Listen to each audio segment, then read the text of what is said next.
Au 19h50 sur Canal 2 International, tout de suite, voici les titres à la une de l'actualité ce jeudi.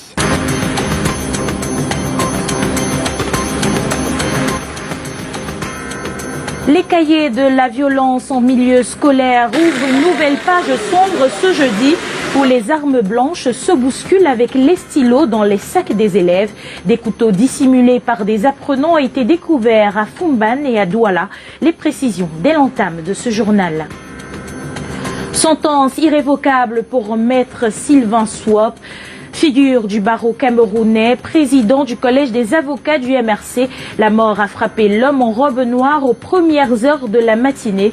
Victime d'un accident de la circulation, il a succombé au centre des urgences de Yaoundé.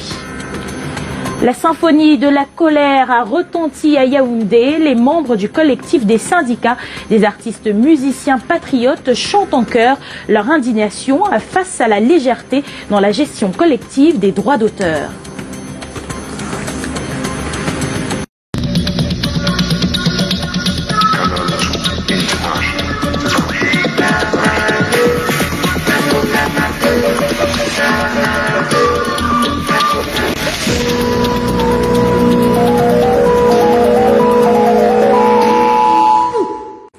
Bienvenue une fois de plus au 19h50. Malheureusement, nous ouvrons encore ce journal en parlant de violence en milieu scolaire. Une arme blanche dissimulée dans le sac de classe d'un élève au lycée bilingue Bombonjoya de Fumban. Le couteau a été découvert lors d'une fouille. Les responsables des établissements scolaires ainsi que ceux de la sécurité viennent de mettre sur pied une opération de conscientisation des jeunes. Voyons cela avec Monique Naoussifosso et Njoya Nourdine. Voici un poignard récupéré ce jeudi matin aux mains d'un élève au lycée bilingue Sultan Ibrahim Bombonjoya de Fumban. 2 ans après l'assassinat de Charles Etundi, l'ancien proviseur de ce lycée, la violence reste et demeure une réalité dans cet établissement. L'utilisation des armes blanches est devenue le domaine de prédilection de ces jeunes apprenants. Monsieur, ça ce n'est qu'un échantillon de couteaux que j'ai récupéré entre les mains, n'est-ce pas, de nos élèves. Parce que un échantillon, il y en a beaucoup. Dieu merci, nous n'en avons plus beaucoup. Ça, c'est un truc que j'ai pris il y a quelques mois. C'est pour vous dire que nous ne dormons pas sur nos lits parce que nous fouillons systématiquement tous les sacs à l'entrée. À Fumban, le corps enseignant condamne avec la dernière énergie l'assassinat de Maurice Tiakounté, alors professeur de mathématiques, en service au lycée de Nkolbison à Yaoundé, par son élève mardi dernier. Il faut qu'on essaye encore de voir si l'activité intellectuelle doit profiter à la jeunesse. Que la société entretiendra cette attitude de diabolisation, il sera difficile que l'enfant considère son enseignant comme un bienfaiteur. Bien qu'étant abattu et terrifié, ces derniers proposent tant bien que mal des solutions pour barrer la voie à ces phénomènes. C'est-à-dire que l'enseignant, c'est celui qui prépare l'enfant à intégrer la vie active, à être dans le milieu social. Les autorités de la Cité des Arts entendent organiser des tables rondes et des causeries éducatives dans les établissements scolaires pour amener les élèves de cette partie du pays à prendre connaissance des dangers liés à la consommation des stupéfiants et à l'utilisation des armes blanches. L'enseignant est comme ton parent. Tuer son enseignant, c'est tuer son propre parent. Au lycée d'Aquanor à Douala également, ce matin, lors de la fouille comme il est de coutume dans ce lycée, un couteau à double tranchant de 30 cm a été retrouvé dans le sac d'un élève de 3e âgé de 12 ans. Une fois l'arme blanche retrouvée, les responsables de l'établissement ont alerté les éléments du commissariat 12e de Douala. L'élève a été conduit par les forces de l'ordre pour une audition au cours de laquelle il a déclaré ne pas avoir prémédité d'actes violents ni avoir une explication à la présence du couteau dans son sac. Une plainte a été déposée par le lycée. Le jeune homme est lui en garde à vue. Et dans la suite de ce journal, nous continuons de parler de violence en milieu scolaire en revenant sur ce fait survenu à Obala. Et c'est avec vous, en direct de la capitale. Alain Ghislain Kanga, bonsoir. Aimé Catherine Moukouri, bonsoir à tous. Effectivement, on l'annonçait hier, un adolescent a été mutilé au lycée bilingue d'Obala Armé d'une machette, son camarade de jeu lui sectionne le pouce. À l'origine de ce différend, un fait anodin, il aurait piétiné son bourreau. Le récit de ce film d'horreur avec Janice Kamga. Littéralement, Alexandre Mbapana ne pourra plus rien faire de ses 10 doigts. Et pour cause, son pouce lui a été arraché à coups de machette hier par son ami, un élève de la classe de 3e au lycée bilingue d'Obala. Il était 10 heures quand, après une séance d'investissement humain, le drame se produit. En tant que je balance la cour, avant de balancer la cour, j'ai piétiné, on a mon camarade, un élève. Il s'est donc fâché, il m'a giflé. Il a rendu la claque, il m'a giflé. La malade a commencé à suivre, il m'a soulevé la matrice, il m'a mis la matrice. Selon des témoins, d'autres caïds se seraient joints au désaccord des 2 jeunes hommes et tout a dégénéré. Un a appelé le renfort pour venir se défendre. Et puis, il ne pouvait pas bien se défendre. Il est parti appeler un autre renfort. Il a fait sortir la machette pour couper les doigts de l'autre. Et il a coupé un doigt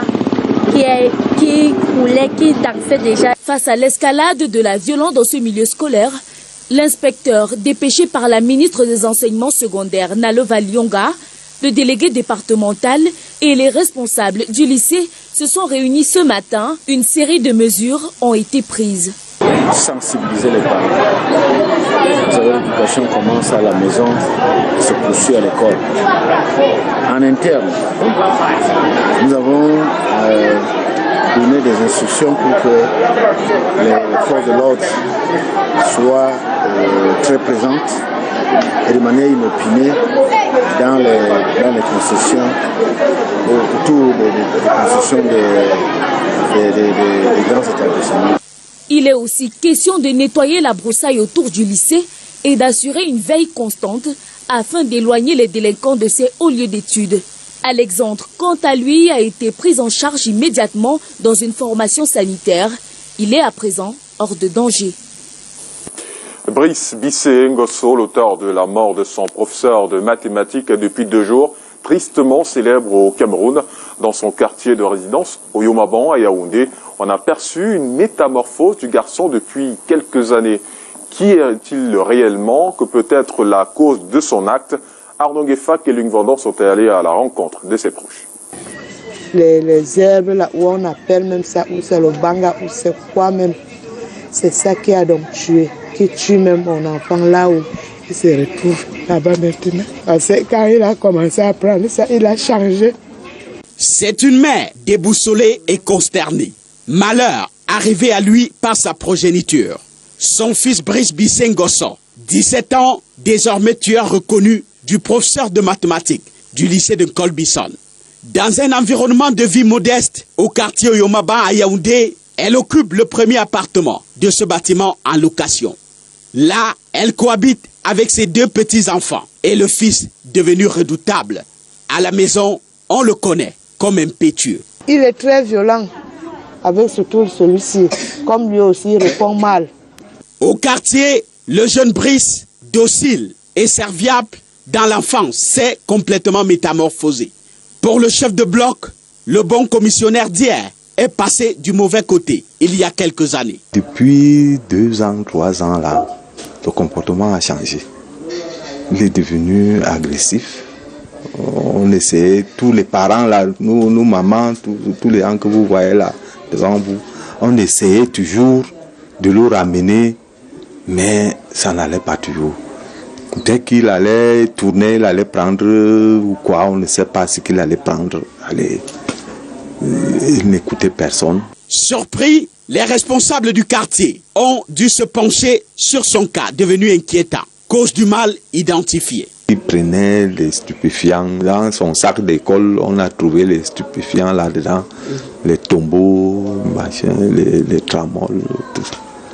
La thérapie a été engagée sans succès. La chicotte convoquée en renfort. J'ai même fait le jour de Nouvel An là, on l'a bastonné. Brice s'est couché, on a eu à taper Brice entre 15 et 20 coups. Les premiers effets de cette sanction, sa repentance vis-à-vis de sa mère. J'étais même sur le lit comme ça, là, il entre là-bas dans la chambre. Il dit Il se met à genoux, il dit que maman, je suis venu te demander pardon, pardonne-moi. Avec tout le manque de respect que je te faisais, avec toute la gueule que je te donnais et les mauvaises choses que j'ai fait. Donc, je demande pardon, que aide-moi à changer. Je ne vais même plus faire les choses, que même te répondre mal, même faire tout ce que le comportement, même la bagarre, je ne suis plus là. Un trompe-œil réussi. La maman, braiseuse de poissons, assume seule le rôle parental. Le père en démission, de fait. Son père, depuis 1986, il est parti en Guinée. Il n'est pas ici. L'année s'est passée comme ça, l'année 2019, il n'a même pas fait ci. J'appelle, dernièrement, il m'a répondu car tu me déranges. Brice Bissé est le dernier d'une fratrie de 6, venu par hasard alors que la mère avait déjà consommé presque 2 décennies de ménopause. J'ai fait cet enfant écart de 16 ans. Je lui ai fait à 40 ans. Une histoire de destin donc, Dieu voulant. Toutes nos excuses pour ces erreurs techniques dans cet élément que nous vous reproposerons dans nos prochaines éditions. Lui, sa célébrité, il a eu à travers ses plaidoiries, notamment au contentieux post-électoral de la présidentielle, pour le compte du mouvement de la Renaissance du Cameroun. Maître Sylvain Swop, avocat au barreau du Cameroun, victime d'un accident de la circulation, est décédé ce jour au centre des urgences de Yaoundé. Évocation avec Brand Kamga. Il était un avocat, pas comme les autres. Il a séduit le public de par la particularité de ses plaidoiries, notamment lors du contentieux post-électoral en 2018. Maître Sylvain Swop a malheureusement déposé sa robe aux premières heures de ce 16 janvier 2020. Victime d'un accident de la circulation dans la nuit du 10 au 11 janvier à Bafoussam, le coordonnateur du collectif des avocats, chargé de la défense des militants du mouvement pour la Renaissance du Cameroun après les marches blanches, a succombé à une fracture au bras droit au centre des urgences de Yaoundé. Une mort qui surprend collègues et proches qui s'interrogent comment une simple fracture au bras droit a pu mettre fin à la vie de cet avocat. L'opinion est d'autant choquée par ce décès que le collectif des avocats de la défense a interdit quelque sortie médiatique que ce soit avant la réunion d'urgence de ce vendredi. Dans une note interne au barreau du Cameroun, dont Maître Sylvain Swop était membre du Conseil de l'ordre, le bâtonnier appelle les avocats au calme et à la retenue en attendant que lumière soit faite sur les causes exactes de sa mort. Pas de communication non plus au centre des urgences où une réunion de crise a été convoquée après la mort de cet avocat qui, bien que n'étant pas membre du MRC, a œuvré pour la libération des détenus. Rapport attendu donc. Admis au Curie samedi dernier et transféré au bloc opératoire lundi, l'opération n'a pourtant pas eu lieu. Des problèmes d'anesthésie sont évoqués. Un brillant avocat s'en va ainsi, dans des circonstances troubles, une mort qui fait mal et dont lumière attend d'être faite. Le cri de la colère a résonné ce jour dans la ville de Yaoundé. Les membres du collectif des syndicats et associations des artistes musiciens patriotes revendiquent le partage intersocial égalitaire des organismes de gestion collective, entre autres. Delphine Foncoutene et Michel Foucault. Visage fermé, pancarte entre les mains, ils disent leur mal-être. Ces membres du collectif des syndicats et associations des artistes musiciens patriotes, présents ce 16 janvier devant le siège de la commission de contrôle des organismes de gestion collective, revendiquent leur dû. Ils ont laissé passer le partage intersocial égalitaire en violation des textes réglementaires qui fixent le taux de pourcentage de chaque société au partage intersocial. Ça a permis qu'aujourd'hui nous restons avec une minable somme qui nous a amené de donner 25 000 francs aux artistes musiciens camerounais. Et ce n'est pas tout. Ces derniers accusent également le président de cette commission d'être à l'origine de l'arrêt des recouvrements de leur organisme de gestion collective. Le président de la commission devrait nous dire pourquoi est-ce qu'il arrête le mouvement qui est la perception sur le terrain des 5 aussi. Même dans les textes qui fixent l'organisation du fonctionnement de la commission de contrôle, il ne lui est pas autorisé d'arrêter de demander aux sociétés d'arrêter les perceptions parce que l'agrément que les sociétés de droit d'auteur ont leur confère le droit de recouvrer et de repartir. Nous avons essayé de joindre en vain Le président de la commission de contrôle des organismes de gestion collective, celui-ci n'a jamais répondu à nos messages. À travers cette manifestation pacifique, le doux Marcelin et ses camarades souhaitent se faire entendre par la plus grande autorité de notre pays. Nous sommes venus là très nombreux pour interpeller notre papa, le chef de l'État, son Excellence, Paul Biya, d'ouvrir les yeux sur cette affaire. Ces membres du collectif des syndicats et associations des artistes musiciens patriotes n'entendent pas s'arrêter là. Dans l'actualité également, la situation sécuritaire au nord-ouest et au sud-ouest. La mission des 2 parlementaires français en séjour en terre camerounaise se poursuit.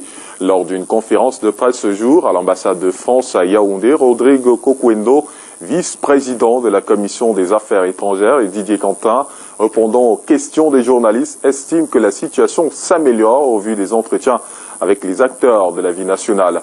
La question du double scrutin de février 2020 a également été évoquée. Le boycott semble une mauvaise option pour les députés français. Écoutons une attitude des deux au micro de Brand Kamga et Serge Alain Zébou. Il y a aussi le statut spécial donné à ces régions du nord-ouest et du sud-ouest qui a retenu notre attention. Le bilinguisme, dans un contact que nous avions ce matin avec le conseiller politique du Premier ministre, nous avons appris que justement certains pays avec bilingues ou multilingues avaient été consultés. Il était question notamment du Canada, qui est un pays qui nous est très proche aussi, avec le Québec, et puis la Suisse, qui est notre voisin.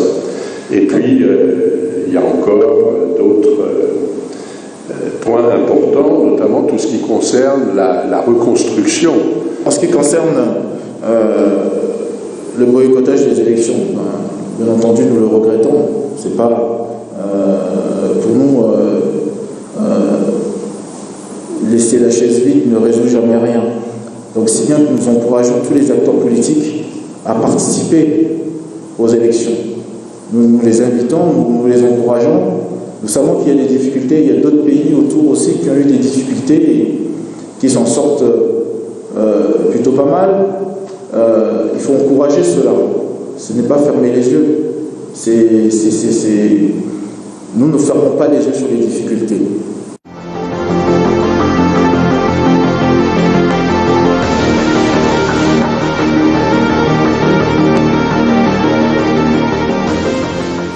Les personnes handicapées candidatent aux élections municipales à l'école des techniques électorales. L'objectif est de les outiller sur l'approche d'identification de leur cible et la présentation de leur message de campagne. On voit cela avec Karel Mezatatuya et Constant Kamga.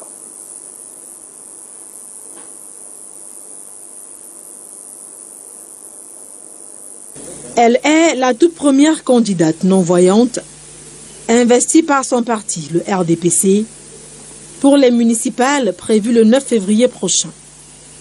Odette Juimo convoite une place au conseil municipal de la mairie de Yaoundé 2 pour faire face à ses adversaires et participer à la vie politique du Cameroun. Elle est à l'école des techniques préélectorales. Nous ne pensons pas que c'est la politique qui peut dépasser aussi les personnes handicapées. Comment les personnes valides font pour faire de la politique? C'est pratiquement la même chose. Une initiative de la plateforme inclusive Society for Persons with Disabilities. Elle a recensé 15 candidats handicapés sur le triangle national.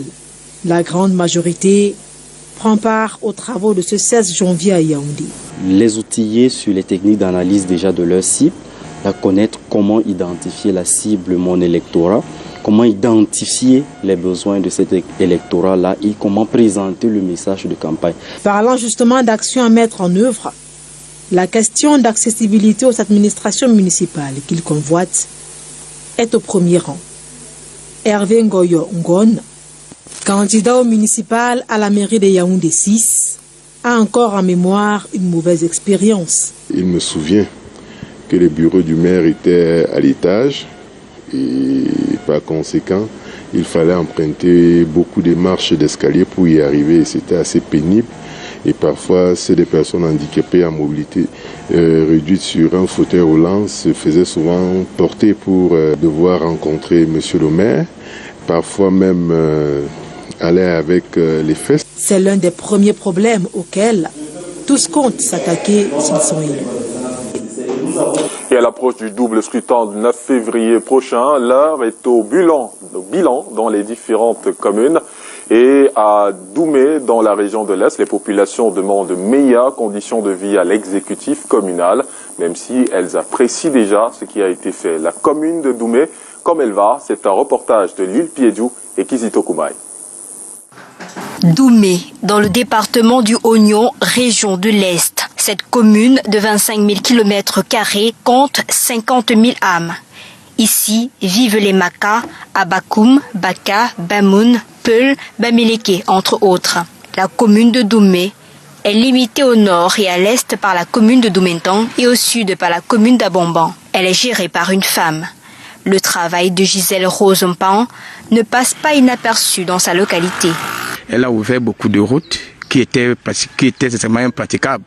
La route, la mairie vers la mission, qui était impraticable, était devenue comme une piste de champ. Aujourd'hui, les voitures en passent. Quand il pleuvait, la route était tellement boureuse. Aujourd'hui, elle a tout fait pour que les élèves puissent aller au lycée sans... Doumé est essentiellement agricole. Les populations passent leur journée dans les plantations. Elles cultivent surtout la banane plantain, revendue le long de la route, ce qui démontre à suffire que Doumé est la mamelle nourricière de la région de l'Est. Pour écouler ces produits, les agriculteurs rêvent de meilleures pistes agricoles. C'est de bien arranger nos bretelles pour qu'on puisse bien fonctionner, on puisse bien travailler aussi. Plus si les bretelles sont arrangées, tout le monde va entrer pour travailler aussi les champs et n'auront pas les problèmes de transport. Des efforts ont été faits dans les domaines de l'éducation, la santé, mais beaucoup reste encore à faire sur le terrain pour lutter contre le chômage des jeunes. Souhaite que chaque village, pendant 5 ans, bénéficie, ou alors bénéficie, oui, de la réalisation d'un projet de développement. Ça peut être en eau, ça peut être, je sais pas moi quoi, au choix. À la veille des municipales de février 2020, 2 partis politiques sont en lice pour gérer cette commune de Doumé, le RDPC et l'UFP de Olivier Billet.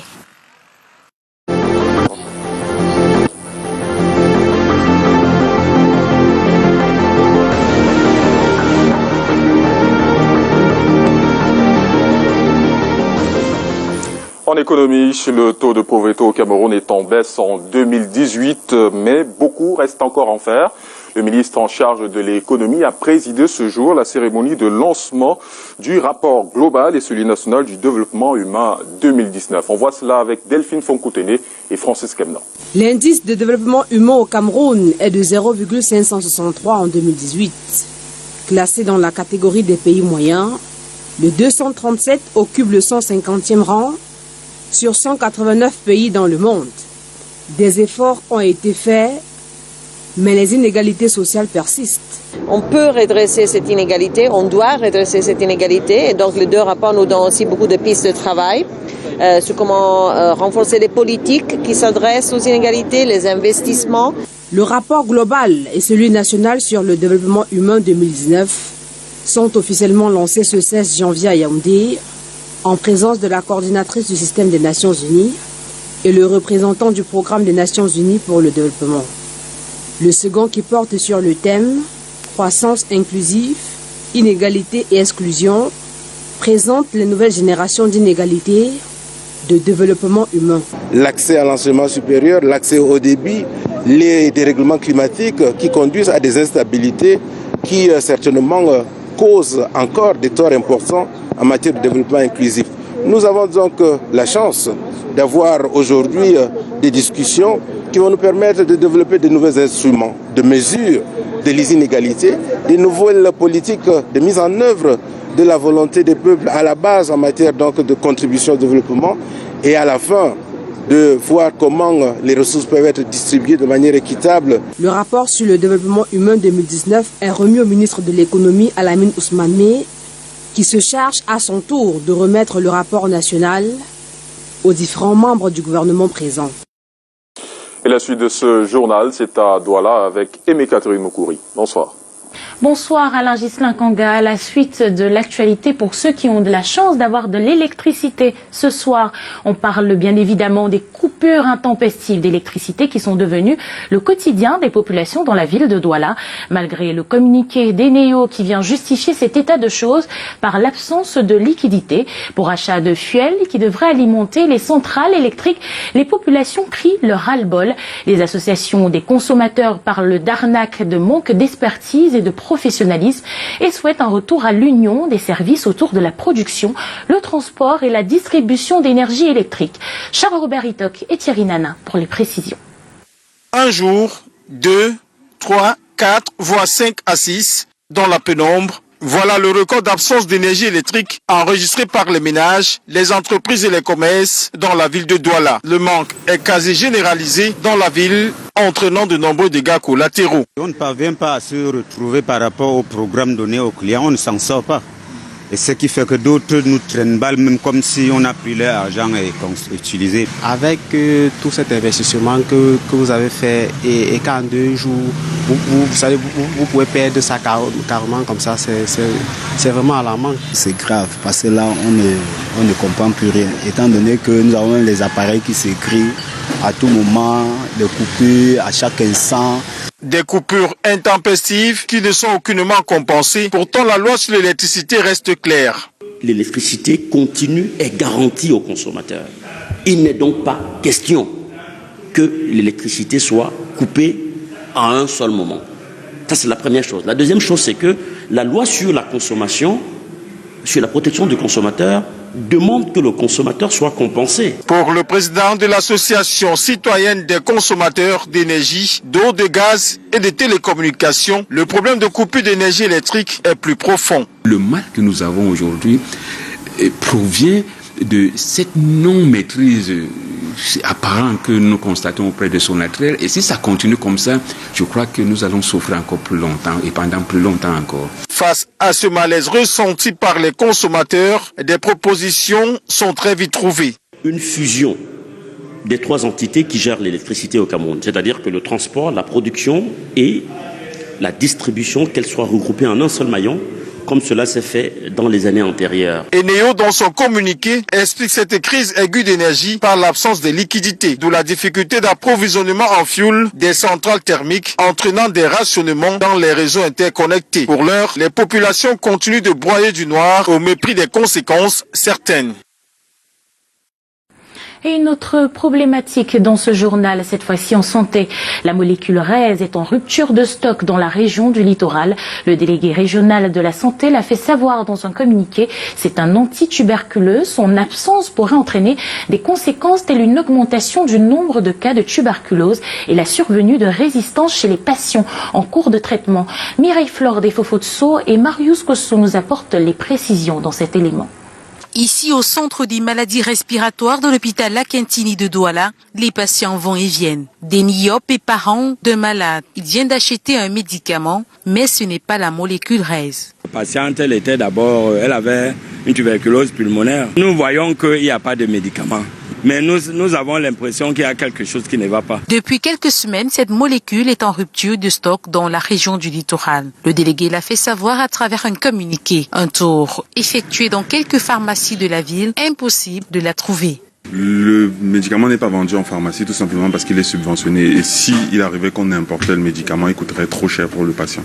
Donc il est préférable d'aller se faire soigner à l'hôpital parce que c'est subventionné par l'État. Le reste, c'est une quadrithérapie qui est utilisée dans la prise en charge de la tuberculose. Donc c'est utilisé depuis plusieurs années. Et actuellement, il y a une pénurie. La molécule RAISE est un antituberculeux très important. Son absence peut entraîner de nombreuses conséquences. Le RAISE, c'est une combinaison de 4 molécules, dont la rifampicine, l'isoniazide, l'éthambutol et la pyrazinamide. Donc c'est 4 molécules qui entrent dans la prise en charge de la tuberculose. La durée de traitement est relativement, en gros, 6 mois. Donc 2 mois de quadrithérapie et 4 mois de bithérapie. On sait que la tuberculose est une maladie très contagieuse. Donc forcément, si les patients qui souffrent de cette maladie ne sont pas traités, leur contagiosité va augmenter et ils vont transmettre la maladie à d'autres personnes. Donc c'est un vrai problème de santé publique qu'il faut gérer. Au regard de cette situation très préoccupante pour la région du littoral, vivement le ravitaillement du Fonds régional pour la promotion de la santé dans le littoral. Ouvrons à présent la page des sports de ce journal. La Coupe d'Afrique des Nations Cameroun 2021 tient sa nouvelle date depuis hier. La compétition se déroulera du 9 janvier au 6 février 2021, une période qui va forcément avoir un impact sur la préparation de cet événement par le pays hôte. L'analyse de Marc-Lionel Chameau. Après plusieurs mois de tergiversation, la CAN Cameroun 2021 tient sa date. Un retour au mois de janvier-février qui semble satisfaire la CAF et le gouvernement camerounais. Une bonne nouvelle en somme pour contourner la météo, dit-on. Sauf que cette nouvelle date peut être aussi perçue comme une mauvaise nouvelle pour le pays hôte. Première conséquence, et pas des moindres, le temps de préparation.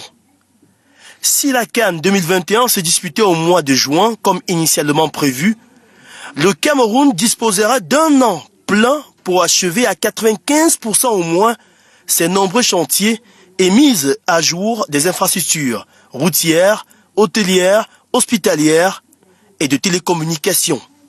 Désormais, il ne reste plus que 6 mois tout cassés avant la dernière visite d'inspection des experts de la CAF et du cabinet Roland Berger pour donner leur rapport final afin que le comité exécutif de la CAF puisse juger de l'aptitude du Cameroun à organiser cette grande messe du football continental comme le veulent les statuts. Malgré la grande avancée au niveau des stades, Ahmad avouait encore lors des CAF Awards en Égypte il y a quelques jours qu'il y avait certaines zones d'ombre. Autre conséquence, la reprogrammation des éliminatoires de la CAN 2021. Déjà rendues à la 2e journée, elles vont se poursuivre au mois de mars et s'achever au mois de septembre 2020. Pourtant, ces éliminatoires devraient reprendre au mois d'août 2020, cédant place aux qualifications de la Coupe du Monde 2022 au mois de mars prochain. Enfin, les sélections nationales africaines vont de nouveau subir le courroux des clubs européens qui, par le passé, libéraient difficilement leurs stars africaines pour la CAN. Avec la reprise de l'UEFA Champions League pour le mois de février, la réticence de ces derniers pourrait être plus forte que par le passé. Des problèmes qu'on avait bien résolus avec une CAN au mois de juin, comme celle tenue en Égypte l'année dernière. Re-bienvenue la pression d'avant Coupe d'Afrique des Nations 2019. Vous l'avez si bien mentionné, Marc-Lionel Chameau, le changement de date de la compétition a logiquement impacté la tenue des éliminatoires de la CAN 2021 et de la Coupe du Monde 2022 Zone Afrique. Nous y reviendrons. En culture, la Miss Cameroun 2020 a désormais ses prix. Parmi de nombreux lots, Audrey Nabila Monkam a reçu un véhicule 4x4. Les 5 autres dauphines ont elles aussi reçu leur chèque. C'est à l'occasion d'une cérémonie qui s'est tenue à la Galerie d'art contemporain de Yaoundé. Les détails, c'est avec Delphine Fonkou et Serge Alain-Zibou. Un bijou pour une reine de beauté. Audrey Nabila Monkam, Miss Cameroun 2020, reçoit officiellement sa voiture ce 15 janvier. La titulaire d'un degré en banque et finance dit sa gratitude. Je suis très contente parce que ce n'est pas comme si je suis la meilleure fille au Cameroun, mais s'agissant de cette compétition, je suis la plus belle et la plus intelligente. Je pense qu'ensemble, avec le soutien de tous, nous serions capables de faire quelque chose de solide cette année.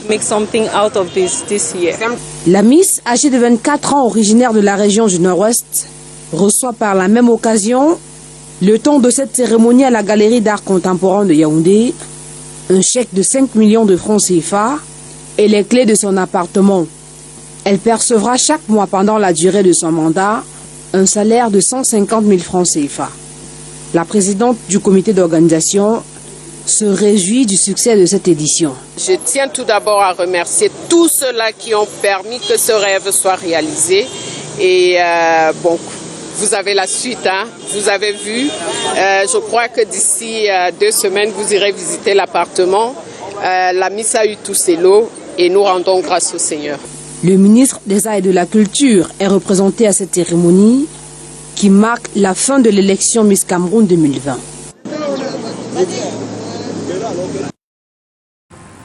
C'est la fin du 19h50. Merci à vous de l'avoir suivi. Ne changez surtout pas de chaîne. Vous avez un rendez-vous question de sport dans quelques instants avec Aimé Moukoko et tout son panel.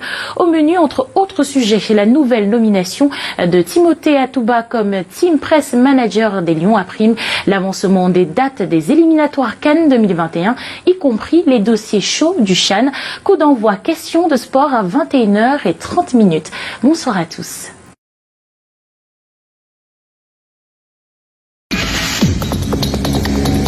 Thank you.